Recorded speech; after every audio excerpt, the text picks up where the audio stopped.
We all have heard about assuming. Greg would like to share with us this morning the 3 assumptions that prevent us from communicating with each other. Please help me welcome Greg Baker, the 3 assumptions. Yeah. Thank you.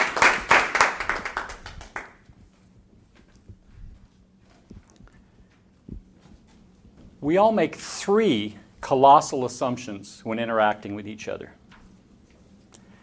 We assume that we're more important than we really are. We assume that we understand and know other people's motives, what they're thinking. And possibly the worst, we assume that people actually want to hear what we have to say. The first assumption, we assume we're more important than we really are.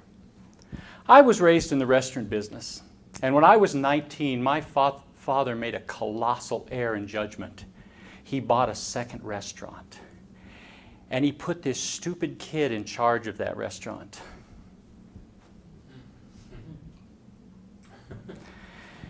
Boy, did I think I was something. I had my 8.5 by 14 legal pad and my Parker pen, and I walked around that restaurant.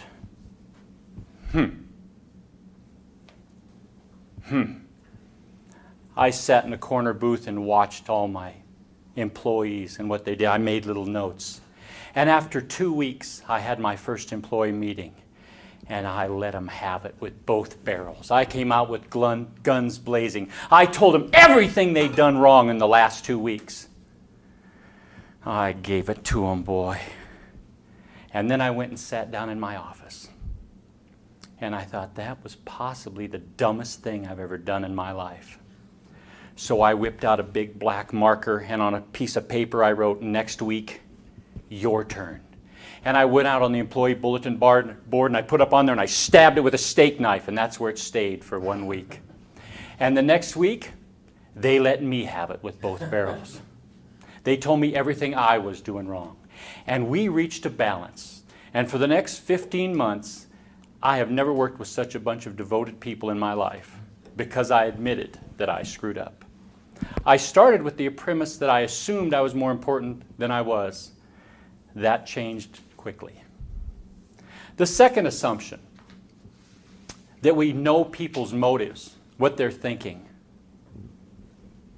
I know why you did that. I know what you were thinking. As a recruiter for Swift Transportation, I assumed that I knew the reasons people were coming to truck driving. I assumed everybody wanted to climb in a truck and be away from their family for 3 weeks at a time. And worst of all, I assumed that I knew why, when I scheduled someone for orientation, they didn't show up. And it used to make me so mad. There was one gentleman named Philip that I worked with him for months to get him in the door, to get him through school, to get him his CDL, and then to get him scheduled for orientation, get all his paperwork done. And Monday morning, Philip wasn't there. And I was so mad at him. I picked up that phone and I called and all day long. I bet you I called his number 12 times. And I put him on my list of people to call back. And once a week for the next 3 months, I would call that number, no answer. And after about 3 months, someone picked up the phone. Hello? I said, I'd like to speak to Philip. Well, Philip's not here right now. Well, this is Greg with Swift Transportation. And I had scheduled him for orientation 3 months ago. And I just wanted to see if he was still interested. And the gentleman on the other end of the phone said, this is Philip's brother. And I'm sorry we didn't call you that weekend. His daughter was killed in a car accident. Oh. For 3 months, I assumed I knew why he didn't show up. Boy, was I wrong. And the third assumption, we assume that people want to hear what we have to say. And as Toastmasters, that's particularly important that we stand up here and assume that it's our job not just to entertain and inform, but to really get people to be interested in what we say. The 3 assumptions. Madam Toastmaster.